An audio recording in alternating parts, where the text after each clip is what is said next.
படிப்பு வெற்றி சேனல்ல இப்ப நான் பார்க்க போறோம் அப்படின்னா பிப்ரவரி 25ஆம் தேதிக்கான நடப்பு நிகழ்வுகள் தான் பார்க்க போறோம். இதுல முதல் நடப்பு நிகழ்வா என்ன இருக்கு அப்படின்னு சொல்லி பார்த்தோம் அப்படின்னா PM கிசான் 9.8 கோடி விவசாயிகளுக்கு 22,000 கோடி அப்படின்னு சொல்லி கொடுத்திருக்காங்க.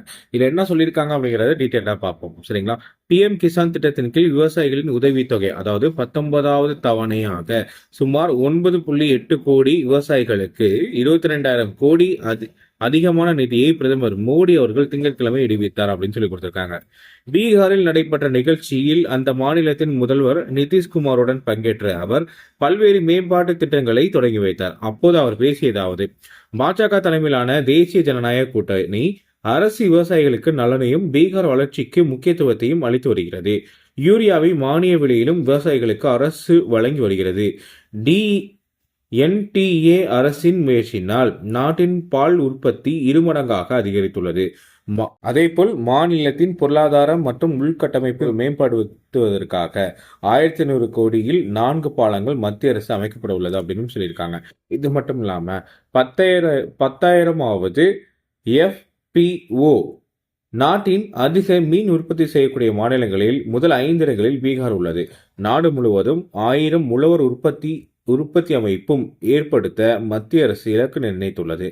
தற்போது 10,000வது FPO இங்கு காரிய மாவட்டத்தில் அமைக்கப்பட்டு உள்ளது. இந்த இலக்கு வெற்றிகரமாக நிறைவேற்றப்பட்டுள்ளது அப்படின்னு சொல்லியிருக்காங்க. கிழக்கிந்திய உணவு பதப்படுத்தும் மையமாக பீகார் உருவெடுத்துள்ளதும் அப்படின்னு சொல்லியிருக்காங்க. அதாவது இது எங்க நடைபெற்ற நிகழ்ச்சி அப்படின்னு சொல்லி பார்த்தோம் அப்படின்னா ரொம்ப முக்கியமான ஒன்று. பீகாரில் நடைபெற்ற நிகழ்ச்சியில் PM கிசான் திட்டத்தின் கீழ் 19வது தவணை விவசாயிகளுக்கு விடுவிக்கும் நிகழ்வில் பிரதமர் மோடியுடன் பீகார் ஆளுநர் ஆரிஃப் முகமது கான், முதல்வர் நிதிஷ்குமார், மத்திய அமைச்சர் சிவராஜ் சிங் சௌஹான் உள்ளிட்டோர் இருந்திருக்காங்க. அரசு பள்ளிகளில் இணைய சேவை கட்டணம் நேரடியாக செலுத்தப்படும் அப்படின்னு சொல்லி கல்வித்துறை சொல்லியிருக்காங்க. என்ன அப்படின்னா அரசு பள்ளிகளுக்கு இணைய சேவை கட்டணம் நேரடியாக செலுத்தப்படும் என்று பள்ளி கல்வித்துறை அறிவித்துள்ளது. இது குறித்து ஒருங்கிணைந்த கல்வி மாநில திட்ட இயக்குநர்கள் சார்பில் அனைத்து மாவட்ட முதன்மை கல்வி அலுவலர்களும் அனுப்பப்பட்ட சுற்றறிக்கையில தமிழகத்தில் அரசு பள்ளிகளில் PSLV நிறுவனத்தின் இருந்து அதிவேக பிராட்பேண்ட் இணைய சேவை வசதியை ஏற்படுத்தப்பட்டுள்ளது. தற்போது இந்த சேவை 2 திட்டங்களாக வகுக்கப்பட்டுள்ளது. தொடக்க பள்ளிகளுக்கு 50 Mbps வேகத்திலும் 710 ரூபாய் அந்த இதிலையும், நடுநிலை மற்றும் உயர்நிலை பள்ளிகளில் 1000 Mbps வேகத்திலையும் 90 ரூபாய் அப்படிங்கிற சேவை கட்டணத்திலையும் விடுவிக்கப்பட்டுள்ளதாக சொல்லியிருக்காங்க. ரயில்வே நிலையங்களில் பெயர் பலகையில் கருப்பு வண்ணம் பூசினால் 6 மாதம் வரை சிறை அப்படின்னு சொல்லி ரயில்வே எச்சரிச்சிருக்காங்க. இதுல என்ன சொல்லியிருக்காங்க அப்படின்னு சொல்லி பார்த்தோம் அப்படின்னா ரயில்வே சொத்துக்களை பாதுகாக்கும் சட்டம் இத்தகைய குற்றங்களில் ஈடுபடுவதற்கு 6 மாதம் வரை சிறையில் அடைக்க சட்ட வாய்ப்பு உள்ளது என ரயில்வே பாதுகாப்பு படை எச்சரித்துள்ளது. ரயில்வே சொத்துக்களை சேதப்படுத்துவோரின் மீது ரயில் சட்டம் 166 மற்றும் 147 அதன்படி, அதாவது பொது அறிவிப்பு சேதப்படுத்தல், ரயில்வே பகுதிகளுக்குள் அனுமதியின்றி சென்று சொத்துக்களை சேதப்படுத்தல் ஆகிய பிரிவுகளின் கீழ் வழக்கு பதிவு செய்யலாம் அப்படின்னு சொல்றாங்க. இப்பிரிவுகளில் குற்றம் புரிந்தா 6 மாதம் வரை சிறை தண்டனையும் 1000 ரூபாய் அபராதமும் வழங்கப்படும். இரண்டும் சேர்த்து இருக்கும் அப்படின்னு சொல்லியிருக்காங்க. அடுத்து பார்க்க போறது செம்மொழி நாள் விழா. செம்மொழி நாள் விழாவையொட்டி தமிழக அரசு தமிழக வளர்ச்சித்துறை சார்பில் +1 +2 மாணவிகளுக்கான பயிலும் மாணவர்களுக்கு கட்டுரை பேச்சு போட்டி அறிவிக்கப்பட்டுள்ளது. இது குறித்து வெளியிடப்பட்ட செய்திக்குறிப்பில் முன்னாள் முதல்வர் கருணாநிதியின் பிறந்த நாளான ஜூன் 3ஆம் தேதி செம்மொழி நாள் விழாவாக கொண்டாடப்பட்டு வருகிறது. ஏன்னா செம்மொழி அறிவிக்கிறதுக்காக இவர் பாடுபட்டார் அப்படின்னு சொல்லியிருப்பாங்க. இந்த நாளில் செம்மொழி நாளா கொண்டாடிட்டு இருக்கோம். உலகின் எதிர்காலம் இந்தியா என பிரதமர் சொல்லியிருக்காரு. என்னன்னு சொல்லி டீட்டெயிலாக பார்த்துருவோம். இது எங்க சொன்னாங்க அப்படின்னு சொல்லி பார்த்தோம் அப்படின்னா மத்திய பிரதேச மாநிலத்தில் இருக்கக்கூடிய போபாலில் நடைபெற்ற உலக முதலீட்டாளர் மாநாட்டில் இதை பத்தி பேசியிருக்காங்க. சரிங்களா? உலகம் எதிர்கால இந்தியாவை சார்ந்து உள்ளதாக பிரதமர் மோடி திங்கட்கிழமை தெரிவித்தார். உலகில் வேகமாக வளர்ந்து வரும் பொருளாதாரமாக இந்தியா தொடர்ந்து உலக வங்கி அண்மையில் வெளியிட்ட அறிக்கையில சுட்டிக்காட்டி அவர் இவ்வாறு தெரிவித்தார் அப்படின்னு சொல்லியிருக்காங்க. மத்திய பிரதேச மாநிலத்தில் உலக முதலீட்டாளர் மாநாடு 2025 தொடங்கி வைத்து பிரதமர் மோடி பேசியது இதுதான். சரிங்களா? உலகளாகிய விண்வெளி நிறுவனங்களுக்கு விநியோக சங்கிலி மையமாக இந்தியா உருவெடுத்துள்ளது. அதேபோல் ஜவுளி, சுற்றுலா, தொழில்நுட்பம் உள்ளிட்ட துறைகளிலும் எண்ணற்ற வேலைவாய்ப்புகளை உருவாக்கி உள்ளது. சரிங்களா?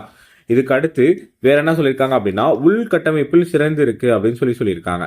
நாட்டின் மக்கள் தொகையில் 5வது பெரிய மாநிலமாக திகழும் மத்திய பிரதேசம் வேளாண்மையில் சிறந்த மாநிலமாக ஒன்றாகவும், கனிம வளங்களில் சிறந்து விளங்கும் 5வது மாநிலங்களில் ஒன்றாகவும், இங்கு 5 லட்சம் கிலோமீட்டர் தொலைவுக்கு மேல் சாலை போக்குவரத்து மேம்படுத்தப்பட்டுள்ளது. டில்லி டு மும்பை அதிவேக சாலை பெரும் பகுதிகள் மத்திய பிரதேசத்தை கடந்து செல்கிறது. இங்கு ரயில்வே துறை 100% மின்மயமாக்கப்பட்டுள்ளது. 300க்கும் மேற்பட்ட தொழில் மண்டலங்களும் உள்ளது. 3000 மெகாவாட் எரிசக்தி உற்பத்தி செய்யப்படுகிறது. 4500 கோடி மதிப்பிலான கென் பெட்வா நதி இணைப்பு திட்டம் 10 லட்சம் ஹெக்டர் வேளாண் நிலங்களுக்கு உற்பத்தியை அதிகரிக்கும் அப்படின்னு சொல்லியிருக்காங்க. இதெல்லாம் இது எல்லாமே மத்திய பிரதேசத்தை பத்தி சொன்ன ஒரு டீடைல்ஸ். முதல்வர் மருந்துகளுக்கு 274 வகையான மருந்துகள் கொள்முதல். தமிழகத்தில் தொடங்கப்பட்டுள்ள 1000 முதல்வர் மருந்தகங்களும் சலுகை விலையில் விற்பனை செய்வதற்காக 274 வகை மருந்துகள் தமிழ்நாடு மருத்துவ சேவை கழகம் மூலமாக கொள்முதல் செய்யப்படுகிறது. தமிழகத்தில் குறைந்த விலையில் பொதுமக்களுக்கு கிடைக்க செய்யும் 1000 முதல்வர் மருந்தகங்கள் பிப்ரவரி 24 தொடங்கி வச்சிருக்காங்க நம்மளுடைய முதல்வர் மு க ஸ்டாலின் அவர்கள். மாநிலத்தில் முழுவதும் பி-ஃபார்ம் மற்றும் டி-ஃபார்ம் படித்து நிறைவு செய்தவர்களின் அதற்கு விண்ணப்பங்கள் பெறப்பட்டு தகுதியின் அடிப்படையில் முன்னுரிமை அடிப்படையிலும் அக்கடைகளுக்கு உரிமை வழங்கப்பட்டது அப்படின்னு சொல்லியிருக்காங்க. தமிழ்நாட்டின் மருத்துவ சேவை கழகம் மூலமாக காய்ச்சல், ஆன்டிபயாட்டிக், இருமல், குழந்தைகள் நல மருத்துவ கொள்ள முதல் செயல்பாடு விநியோகம் செய்யப்படுகிறது. மற்றொரு புறம் சர்க்கரை நோய், உயர்தர இரத்த அழுத்தம், இதய பாதிப்பு பயன்படுத்தப்படும் மருந்துகளும் வாங்கப்பட்டுள்ளது. இவை தவிர வைட்டமின் மாத்திரைகளும் புரோட்டீன் பானங்களும் மொத்தமாக வாங்கப்பட்டு முதல்வர் மருந்துகளில் வழங்கப்பட்டுள்ளது அப்படின்னு சொல்லி கொடுத்திருக்காங்க. அவை சந்தை வெளியில் இருந்து 10% முதல் 75% வரை குறைவாக விற்பனை செய்யப்படுகிறது அப்படின்னு சொல்லியிருக்காங்க. பட்டியலினத்தவரை குறிப்பிடும் சொற்களை மாற்ற முடியுமா? மத்திய அரசு ஆராய உச்சநீதிமன்றம் அறிவுறுத்தல்.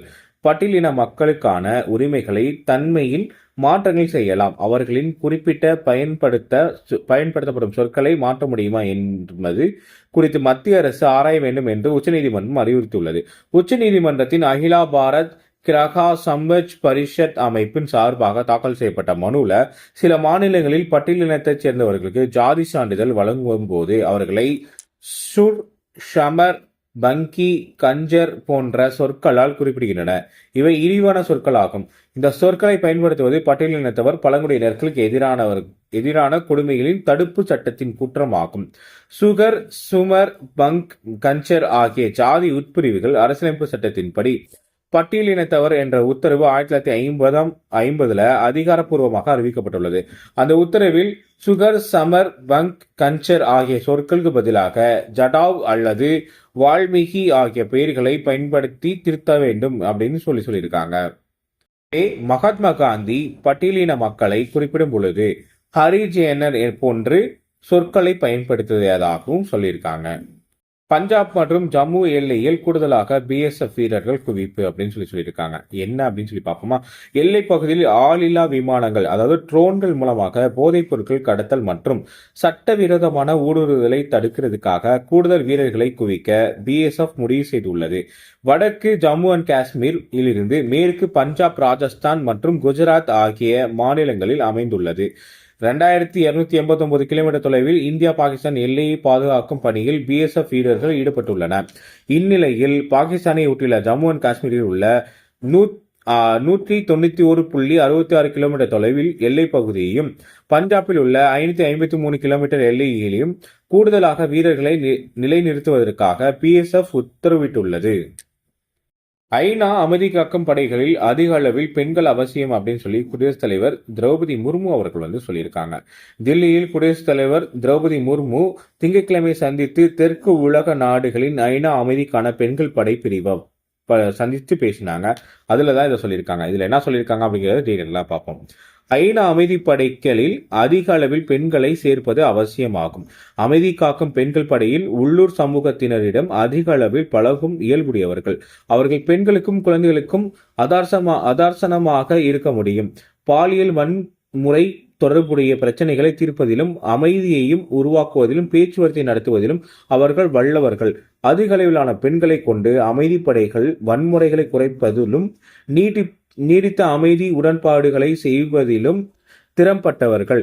இந்தியாவைச் சேர்ந்த 2.90 லட்சம் அமைதியை காக்கும் வீரர்கள் 50க்கும் மேற்பட்ட நாடுகளில் பணி செய்து வருகின்றனர் அப்படின்னு சொல்லியிருக்காங்க. கடந்த 1960ஆம் ஆண்டு ஆப்பிரிக்கா நாடான காங்கோவில் பணியாற்றிய போது முதல் 2007ஆம் ஆண்டு எவர்கிரீன்வில் கண்காணிப்பு பணியில் ஈடுபட்ட வரை நமது பெண்கள் அமைதி காப்பு படையின் தங்கள் திறமையை நிரூபித்து வருகின்றனர்.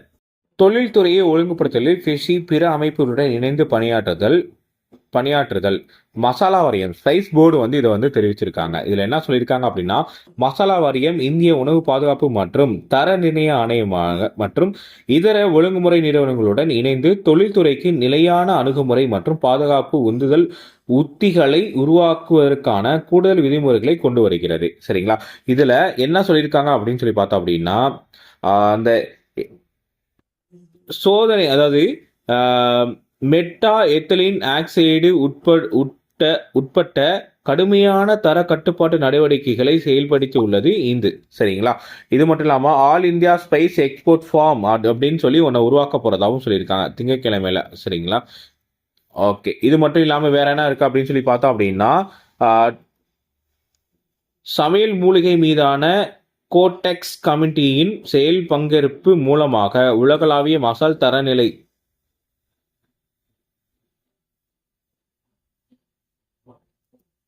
உடல் பருமனுக்கு எதிரான பிரதமரின் இயக்கத்தில் 10 பிரபலங்கள். அதாவது என்னன்னா, ஜம்மு அண்ட் காஷ்மீர் முதல் மாதவன் வரை சொல்லியிருக்காங்க. சரிங்களா? என்னன்னு சொல்லி பார்ப்போம். உடல் பருமனுக்கு எதிரான விழிப்புணர்வு பிரச்சார இயக்கத்திற்காக ஜம்மு அண்ட் காஷ்மீரின் முதல்வர் உமர் அப்துல்லா மற்றும் தொழிலதிபரான நடிகர்கள் உள்ளிட்டோர் பல்வேறு துறையைச் சேர்ந்த 10 நபர்களை பிரதமர் மோடி அவர்கள் திங்கட்கிழமை பரிந்துரை செஞ்சிருக்காங்க. இதுல என்ன சொல்லியிருக்காங்க அப்படின்னு சொல்லி பார்த்தோம் அப்படின்னா, ஜம்மு அண்ட் காஷ்மீரின் முதல்வர் உமர் அப்துல்லா, தொழிலதிபர் ஆனந்த் மகேந்திரா, நடிகர் மோகன்லால், மாதவன், இன்ஃபோசிஸ் இணை நிறுவனர் நந்தன் நிலக்கேனி, நாராயணமூர்த்தி மனைவியும் மாநிலங்களவை உறுப்பினருமான சுதாமூர்த்தி, பேச்புரி பாடகி நடிகருமான முன்னாள் பாஜக எம்பி தினேஷ் லால் யாதவ், ஒலிம்பிக் துப்பாக்கிச்சூடு வீரரான மனு பார்க்கர், பளுதூக்கும் வீரர்களான மீராபாய் சானு, பாடகி ஸ்ரேயா கோஷல் போன்றோர் ஒருங்கிணைந்து நாட்டில் மேலும் ஆரோக்கியமாகவும் பலமாகவும் மாற்றுவோம் என குறிப்பிட்டு உடல் பருமனுக்கு எதிரான போராட்டம் என எக்ஸ் வலைதளத்தில் ஹேஷ்டேக் செய்தார் பிரதமர் மோடி அவர்கள். நிதி நெருக்கடியிலும் மக்கள் நலத்திட்டங்கள். அதாவது என்ன சொல்லியிருக்காங்க அப்படின்னு சொல்லி பார்த்தோம் அப்படின்னா, மத்திய அரசு தரும் நிதி நெருக்கடியிலும் இருந்து மக்களின் நலத்திட்டங்களை மாநில அரசு செயல்படுத்தி வர்றதா மு.க. ஸ்டாலின் அவர்கள் சொல்லியிருக்காங்க, சிஎம். ஓகேங்களா? இதில் என்ன சொல்லியிருக்காங்க அப்படின்னு சொல்லி பார்த்தோம் அப்படின்னா, சர்க்கரை நோய், இரத்த அழுத்தம் போன்ற பாதிப்புகளில் தொடர்ந்து அதிக அளவில் மருந்துகளை வாங்க வேண்டிய தேவை இருப்பதாலும் அவற்றின் அதிக அளவு செலவு பிடிக்கிறது என்பதை கருத்தில் கொண்டு மருந்தகங்கள் திறக்க திட்டமிட்டப்பட்டோம். அதன் அடிப்படையில் 1000 மருந்தகங்கள் திறக்கப்பட்டுள்ளது. சரிங்களா? முதல் மருந்தகங்களுக்கு மருந்துகளை அனுப்பி வைக்கும் வகையில் 3 மாதங்களுக்கு தேவையான மருந்துகளின் இருப்பு பராமரிக்கப்படுகிறது. சென்னை சாலிகிராமத்தில் இருக்கக்கூடிய தமிழ்நாடு மருத்துவ சேவை கழகம் மத்திய மருந்து கிடங்கு அமைக்கப்பட்டுள்ளது. இதுல என்ன சொல்லியிருக்காங்க அப்படின்னா, சட்டப்பேரவை தேர்தலுக்கு முன்பாக திருச்சியில் நடைபெற்ற கூட்டத்தில் அனைவருக்கும் உயர்தர கல்வி மற்றும் உயர்தர மருத்துவம் என்ற உறுதியின் முன்னெடுப்பாதான், அதன் ஒரு பகுதியாக தான் மக்களை தேடி மருத்துவம் அப்படிங்கிற திட்டம் செயல்படுத்தப்பட்டு வருகிறது. மருத்துவமனையை தேடி மக்கள் அப்படிங்கிற சூழ்நிலை போய் மக்களை தேடி மருத்துவம் அப்படிங்கிற ஒரு திட்டம் இப்ப தமிழ்நாட்டில் செயல்படுத்தப்பட்டு வருகிறது அப்படின்றதையும் சொல்லியிருக்காங்க. இது மட்டும் இல்லாமல் வறுமை, பட்டினி ஒழிப்பு, தரமான கல்வி, பாலின சமத்துவம், குறைந்த விலையில் தூய்மையான குடிநீர், வேலைவாய்ப்பு, பொருளாதார குறியீடு, தொழில் உள்கட்டமைப்பு, சம வேலைவாய்ப்பு, அமைதி, மருத்துவம், மக்கள் நலவாழ்வு என அனைத்து துறை குறியீடுகளிலும் தமிழ்நாடு சிறந்து விளங்குகிறது. அவற்றை மத்திய அரசின் நிதி ஆயோக் புள்ளிவிவரங்கள் பறைசாற்றுகின்றன. இது மட்டும் இல்லாமல் நிதி நெருக்கடியிலையும் முக்கியமான திட்டங்கள் எல்லாமே செயல்படுத்திட்டு வரதாக சொல்லியிருக்காங்க. அதாவது புதுமை பெண் திட்டம், தமிழ் புதுவன் திட்டம், காலை உணவு திட்டம், இந்த மாதிரி திட்டங்கள் எல்லாமே செயல்படுத்தப்பட்டு வருகிறது. நான் முதல்வன் திட்டத்தின் இந்த இளைஞர்கள் திறமையை வளர்த்து கொள்கின்றன அப்படிங்கிறது தான் திராவிட மாடல் அரசானது முதல்வரின் நருந்தகம் போன்ற திட்டங்களால் இளைஞர்களின் தொழில் முனைவோர் ஆக்கி வருகிறது அப்படின்னு சொல்லியிருக்காங்க.